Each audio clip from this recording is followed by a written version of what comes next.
Un régime dictatorial fait appliquer les lois à son peuple sans qu'il ne les respecte lui-même. Le site lafrancesansfoi-ni-loi.com. Bonjour, je suis Rémi Lavadi. Une dictature, qu'est-ce que c'est? C'est un régime politique dans lequel une personne ou un regroupement de personnes exerce les pouvoirs absolus sans que ni les lois ni les institutions ne les limitent.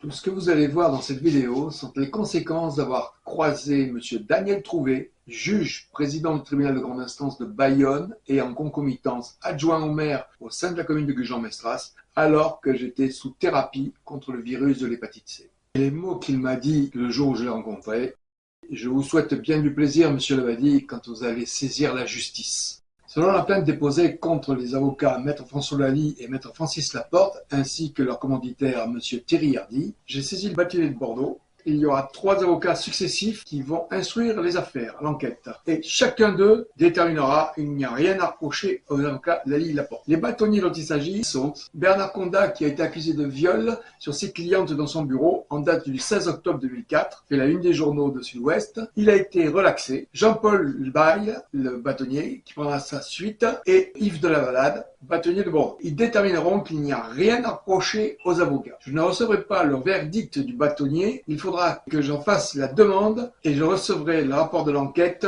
courant 2008. De même, la procureure de la République, Madame Delalandelle, ne donnera pas suite. Elle trouve qu'il n'y a rien à reprocher aux avocats, ainsi que le procureur général, Monsieur Defosse-Duro. J'ai passé des conventions d'honoraires avec les avocats. Ils devaient suivre des instances juridiques ainsi qu'une restructuration qu'ils n'ont pas menée à bout. J'ai été complètement abusé de toutes parts par ces avocats. Ils étaient parfaitement au courant que j'étais malade sous très lourde thérapie contre le virus de l'hépatite C. Donc, ils devaient s'occuper des affaires.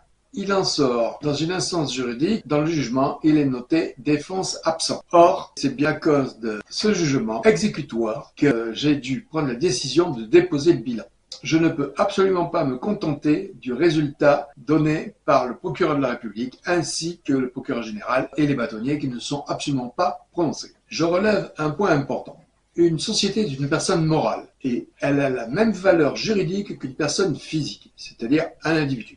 Or, le procureur de la République détermine qu'il n'y a rien à reprocher aux avocats. Dans la dite instance juridique, j'ai saisi les avocats et il est défini défense absente. Or, en date du 6 mai 2003, Maître Francis Laporte m'écrit « Nous saisissons un correspondant sur le barreau de Mont-de-Marsan. » Effectivement, ils ne peuvent pas directement plaider sur Mont-de-Marsan, ils sont obligés de passer par un postulant. De même, François Lally m'écrit et me justifie, sur un papier en tête au nom des avocats, 33 rue de Rua, me définissant qu'il reste en attente du jugement. Et lorsque je prends connaissance du jugement, quelques mois après, il est noté dessus « Défense absente ». La société a été condamnée à la hauteur réclamée par la partie adverse, c'est-à-dire 150 000 €. C'est caractéristique. Les avocats ne m'ont pas représenté. De ce fait, la société était en sommeil. Et je tiens à préciser, elle était à jour de toutes les charges salariales, tant les congés payés que la retraite. La gestion était clean. C'est moi, en rapport du jugement, qui ai dû demander le dépôt de bilan. Je tiens à préciser également, je n'ai jamais été interdit bancaire de ma vie. Je n'ai jamais été fiché Banque de France. Et je n'ai jamais été interdit de gérer, même après le dépôt de bilan. C'est exclusivement parce que les avocats ne se sont pas présentés que la société est morte. Et la justice ne trouve rien à redire. C'est quand même extraordinaire. En fin de compte, il est tout à fait légal de commanditer la mort de quelqu'un, puisque une personne morale a la même valeur juridique qu'une personne physique. Cela fait jurisprudence. En suivant, je demande au tribunal d'instance d'Arcachon dans quel sens les avocats Maître Lally et Maître Laporte se sont intéressés dans le dossier DCS. Le président du tribunal d'instance d'Arcachon me répondra « Il n'y a jamais eu d'avocat Lally ou Laporte qui se soit immiscé dans le dossier DCS. C'est caractéristique, c'est du dol, c'est de l'escroquerie en bande organisée. Ces personnes doivent être en prison pour justifier de l'intégrité des avocats. Ceci mentionne dans les explications adressées aux bâtonniers que j'ai versé un chèque de 200 € sans provision. Là encore, il y a matière à précision. Monsieur Thierry Hardy m'a expliqué que les avocats François Lally et Francis Laporte avaient perdu le chèque de 200 € et qu'il serait agréable que je puisse le refaire. De ce fait, pour ne pas retarder l'avancement des dossiers, j'ai refait le chèque de 200 € et j'ai fait en suivant opposition à ma vente. Cela veut donc dire qu'ils ont encaissé le deuxième chèque de 200 €, je le confirme, mais en plus, ils ont présenté à la banque le premier chèque. Mais ça, encore une fois, c'est du dol, c'est de l'escroquerie. La place de ces gens-là est en prison. Et sincèrement, les receleurs des crimes également. Et bien sûr, je justifie de l'opposition à la banque comme vous le voyez. Vous voyez l'intégrité des avocats réels.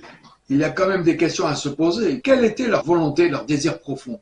C'est de me mettre en difficulté financière afin de me voler, me dépouiller légalement. Aux yeux de la société, je ne suis plus crédible. Mais là, je me suis battu et j'ai toutes les preuves juridiques. Et je démontre que tout le service judiciaire a profité de la situation et il le fait avec toutes les victimes. Je ne suis qu'un exemple, malheureusement, dans toute la société française. Pour la restructuration, j'ai signé la convention d'honoraires au 33 rue des Ruas. Il est à préciser que Monsieur Thierry Hardy, contrairement à ce qu'il m'avait dit au départ, n'est pas avocat. Ce qui veut dire qu'il n'a pas la possibilité de gérer le dossier de la restructuration. Il ne peut le faire que dans l'enceinte d'un cabinet d'avocats, 33 rue des Ruas, là où j'ai signé la convention d'honoraires. Ce qui veut donc dire que la responsabilité des avocats Lally-Laporte est entière dans la mesure où c'est dans leur cabinet d'avocats, au 33 rue des Ruas, que j'ai signé la convention d'honoraires. Par ailleurs, il est quand même à préciser que j'ai reçu bon nombre de courriers attestant du travail des avocats dans la restructuration. Il y a le courrier d'un notaire, Cabrol, de Mérignac, qui répond à Maître Laporte dans la restructuration, y compris ma banque. Après, le problème fiscal et par rapport au code du travail, dans la mesure où il y a un employé dissimulé dans une entreprise, car semble-t-il, Monsieur Hardy n'était pas salarié, ça ne me regarde pas, je ne veux pas en entendre parler. J'ai signé la convention d'honoraires 33 rue des Ruas, à Bordeaux, dans le cabinet des avocats Maître Lally et Maître Laporte, et c'est eux qui engagent la responsabilité de Monsieur Thierry Hardy et donc de la convention d'honoraires. Devant tous les justificatifs que je vous démontre, il est évident que les avocats Maître Lally et Maître Laporte sont immiscés dans la restructuration. D'ailleurs, à ce sujet, je fais également référence aux explications de Maître Lally à son bâtonnier, qui dit bien qu'il y avait un montant qui devait être rétrocédé lors de la régularisation de l'acquisition par la SARL du dépôt loué. Et ça, c'est la restructuration. Maintenant, il est important de regarder l'enquête réalisée par les bâtonniers. Je suis amené à prendre contact en date du 26 novembre 2003 avec le bâtonnier Maître de la Valade. Celui-ci transférera mon dossier auprès de Maître Bernard Condat qui prendra sa succession. Celui-ci transformera mes demandes afin que je me retrouve imposteur vis-à-vis de mon ancien avocat qui ne s'occupait pas de mes affaires. C'est la raison pour laquelle j'avais changé. Nous nous quittons. Maître Jean-Paul Baille demande des explications à leurs confrères Lally et Laporte. Il demande également à Maître Gonder mon conseil avant Lally et Laporte. À ce titre, il est important de préciser que Maître Gonder, m'ayant répondu qu'il ne savait pas comment il allait être réglé, ce qui expliquait pourquoi il n'avait rien intenté jusqu'alors, compte tenu que l'avocat Maître Gonder n'avait pas confiance en moi, son client, j'allais chercher une source de conseil et d'avocat chez un autre. Et là, encore une fois, Maître Gonder présente des honoraires par rapport aux instances que lui n'a pas instruites. Alors là, je suis désolé. Je veux bien régler des honoraires, mais faut-il qu'il ait fait quelque chose? Et je n'en ai jamais entendu parler. Il ne m'a jamais présenté de convention d'honoraires, hormis l'affaire DCS, dont il a été débouté également. Et il a été réglé intégralement à la hauteur de la convention d'honoraires. Je trouve très mal justifié les factures d'honoraires qu'il a présentées au bâtonnier. D'autant plus que je n'en ai jamais entendu parler. Et on m'a contraint à les régler. Ce qui a été fait pour ne pas prendre de retard dans les affaires que je comptais instruire. C'est ni plus ni moins que du racket en bande organisée. C'est ce service public de la justice française et ni plus ni moins que du racket. Je suis allé chercher d'autres avocats pour pouvoir me défendre dans mes dossiers. Et malheureusement, j'ai fait la connaissance de Maître Lally et Laporte qui sont des ripoux. Pour en revenir aux explications antérieures, c'est-à-dire celles de Maître Lally et Laporte, c'est bien ce que je vous disais, ils m'ont escroqué, c'est du dol caractérisé et cela a été couvert par les bâtonniers. Il faut rappeler quand même une chose, le bâtonnier a le devoir d'assurer à ce que ses confrères fassent leur travail dans la déontologie. Or là, il n'a rien fait. Il n'a fait que protéger sa confrérie. Le bâtonnier a pris acte des explications de Maître Lally et Laporte et il ne m'a jamais contacté. C'est ça la déontologie des avocats? Waouh! Je précise quand même que en justice, il y a ce que l'on appelle le contradictoire. c'est-à-dire les explications des uns et des autres, et après on fait le bilan des deux, et on se positionne par rapport aux justificatifs, et bien sûr par rapport à la loi, les codes de justice. Donc non seulement M. Bail ne fait pas son travail correctement, la preuve, mais en plus, il participe pour abuser des clients de ses confrères. De la même façon, dans une affaire Marfin, je voulais lancer une assignation car j'avais un client qui ne voulait pas me payer la facture finale, alors que les travaux étaient réalisés. Le client désirait avoir, après réflexion, une terrasse en IP au lieu de l'avoir en une autre essence de bois exotique. Chose qui était signée contractuellement. Il faut savoir que le client a évacué à la déchetterie. La terrasse Caillebotti réalisée. Ça veut dire que Monsieur Parfum était lassé de la terrasse qu'il avait, il a voulu en changer, au même titre que quand on change de voiture, la voiture est encore tout à fait viable, mais on change de voiture régulièrement, et donc c'est une question de goût et de couleur. Mais à ce moment-là, il paye la facture. Or là, il ne l'a pas soldée. C'est bien la raison pour laquelle je voulais faire une instance juridique. Et d'ailleurs, à ce titre, Maître Gondère me disait justement, ah mais là c'est clair, nous allons faire une instance, car là c'est évident, la justice ne peut que déterminer le paiement à valoir. Et après ça, Maître Gondère donne des explications à son bâtonnier, car il sait très bien qu'il n'a pas lancé l'affaire. Il dit, je me réserve sur les suites de ce dossier. Waouh! C'est justement pour ça que je voulais quitter Maître Gondère. Il n'était pas professionnel et il n'était pas plus intègre avec moi, son client. Et pour en revenir à cette assignation Morphin, Maître Laporte m'a fait une assignation. Et il me disait qu'il restait dans l'attente d'une fixation d'audience. Eh bien là, j'ai écrit à Bordeaux et je n'ai reçu aucune réponse. Vous voyez l'ampleur du désastre. Ils font tous défaut en écriture. C'est invraisemblable. On porte plainte contre eux, les lois sont censées nous protéger, et en fin de compte, on ne peut rien faire. Ils n'instruisent même pas les affaires. On n'est plus protégé en France. C'est une vraie calamité. C'est affolant. En article 1 des droits de l'homme dans la Constitution de 1958, il est bien noté liberté, égalité de tous en droit, fraternité. Sommes-nous réellement égaux en droit? On se fait abuser, on n'arrive à rien. Il est incontestable que les avocats Lally Laporte, avec leur commanditaire, M. Thierry Hardy, ont bien abusé de mes droits. Ils m'ont escroqué, volé, abusé de toutes parts. Donc, c'est entièrement répréhensible. Et on est au pénal, on n'est pas au civil. Madame de la Landelle, Marie-Hélène, a fait 2 fois en écriture, donc ça fait 450 000 € d'amende et 30 ans de prison. Comme nous, quand on fait des excès de vitesse, 4 ou 5 fois, on a 4 ou 5 fois PV à payer. Nous sommes tous égaux devant la loi en rapport de l'article 1 des droits de l'homme qui figure dans la Constitution française de 1958. Monsieur Defosse-Dureau a fait un faux en écriture, donc ça fait 225 000 € d'amende et 15 ans de prison. Je me constituerai partie civile. Je demande la copie de toutes les pièces du dossier dans l'affaire au doyen des juges. Il me répondra par une lettre me disant qu'il semblerait qu'il y ait une prescription. Alors, à ce niveau-là, un juge n'a pas le droit de faire valoir une question de prescription. En effet, c'est seulement l'une des parties qui peut faire valoir une prescription, c'est-à-dire moi ou la partie adverse. À ce titre, la partie adverse, qui est-elle? C'est la justice, puisque je fais appel car il refuse d'instruire ma plainte. C'est la justice, la partie adverse. Mais comment se fait-il que la justice puisse se juger elle-même? Il y a une prise d'intérêt dans les affaires. Vous voyez bien, on se mord la queue en France. On est complètement foutu là. Je continue. Donc, la prescription, je lui envoie le courrier lui expliquant qu'il n'y a absolument pas de prescription et je lui détaille tout l'avancement du courrier pour bien justifier que je suis intervenu à tout moment pour empêcher la prescription des 3 ans dans l'affaire. Je ne recevrai aucunement les pièces du dossier. Le 30 août 2010, je lui renverrai la demande. Je ne recevrai rien. Je serai donc contraint de faire mes conclusions sans connaissance des pièces adverses. Je me présenterai donc le 7 janvier 2011 à l'instruction du cabinet de M. Darfin, juge d'instruction, donc un homme très vindicatif, très ferme.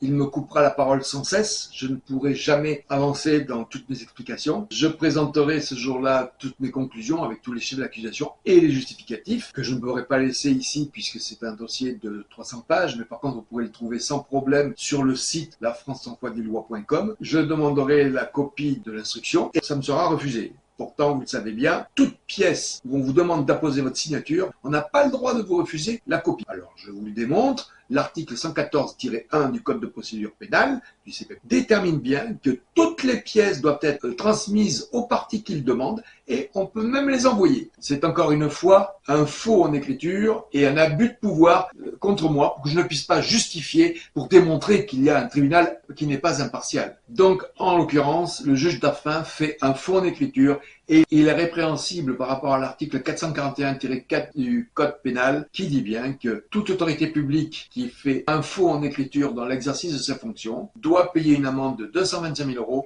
et 15 ans d'emprisonnement. Une fois pour Monsieur Darphin.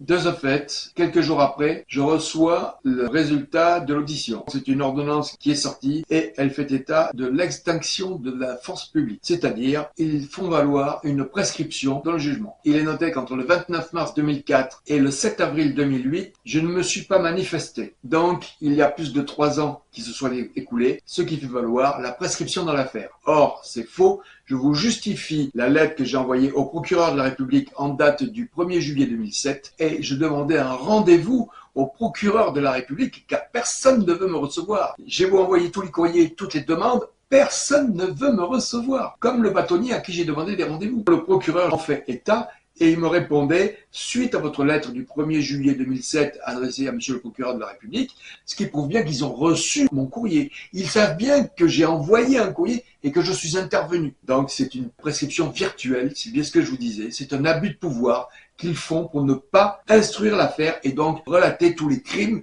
de ces voyous, car ce sont des voyous. Donc c'est le deuxième faux en écriture de monsieur Darphin. Ça fait 450 000 € d'amende et 30 ans de prison. Donc je ferai appel et je demande la copie des pièces de la partie adverse. Puisque nous sommes en appel, le procureur général me répondra, selon l'article 197 du Code pénal, vous n'avez pas droit aux pièces du dossier, car vous n'êtes pas avocat. Alors, encore une fois, c'est un faux en écriture. Je vous démontre de suite l'article 197 du Code pénal qui détermine que toutes les pièces doivent être données et envoyées à la partie si elle en fait la demande, ce qui en était le cas. Et il faut bien comprendre une chose, que l'on soit avocat ou non, il faut savoir que nous sommes dans une affaire pénale. Or, dans le pénal, on a la possibilité de se défendre seul. Donc, dans la mesure où on se défend seul, pour que le contradictoire de l'affaire soit respecté, il faut bien que j'ai accès à toutes les pièces du dossier. Donc, elles doivent m'être communiquées. Donc, c'est un faux en écriture. Monsieur Defosse-Duro fait son 3e faux en écriture. Donc, ça fait 3 fois à payer, 675 000 €